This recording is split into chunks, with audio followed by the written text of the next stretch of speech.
मामला ये दरभंगा का है, जहां एक तालाब 15 दिनों के अंदर ही गायब हो गया और वहां पर बड़ी बड़ी इमारतें अब खड़ी हो गई हैं।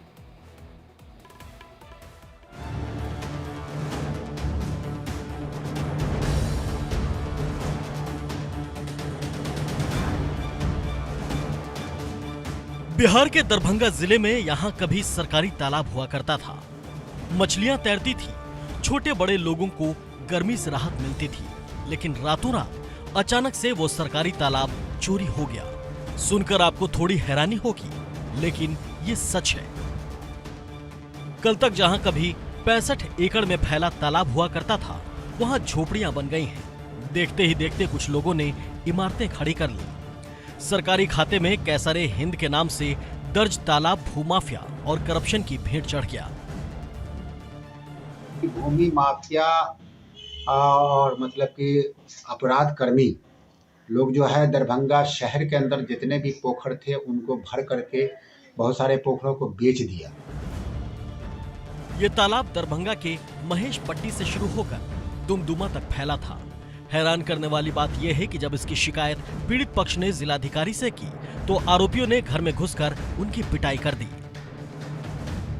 देखिए, सरकारी जमीन का यदि पोखर है, जो भी है सरकारी भूमि का अधिग्रहण होता है, अतिक्रमण होता है, तो कानूनी कार्रवाई की जाएगी। हमारे संज्ञान में आते ही की भी गई है। मामले को प्रकाश में लाया गया था एक पोखर में। जब इस बारे में जिलाधिकारी से बात की गई, तो वो अतिक्रमण को लेकर कोर्ट का आदेश बताने लगे।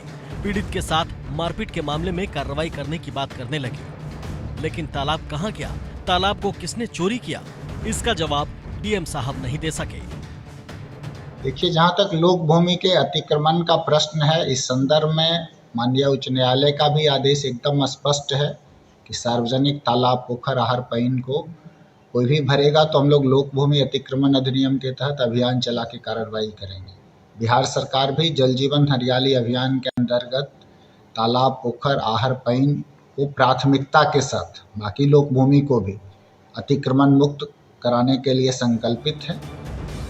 बिहार में अजब गजब चोरी के हैरान कर देने वाले मामले अक्सर सामने आते रहते हैं। पिछले साल बांका में 2 किलोमीटर लंबी सड़क रातों रात चोरी हो गई थी। फिलहाल तालाब चोरी के मामले में कब और किसके खिलाफ कार्रवाई होगी, ये देखना दिलचस्प होगा। Bureau report, India daily live.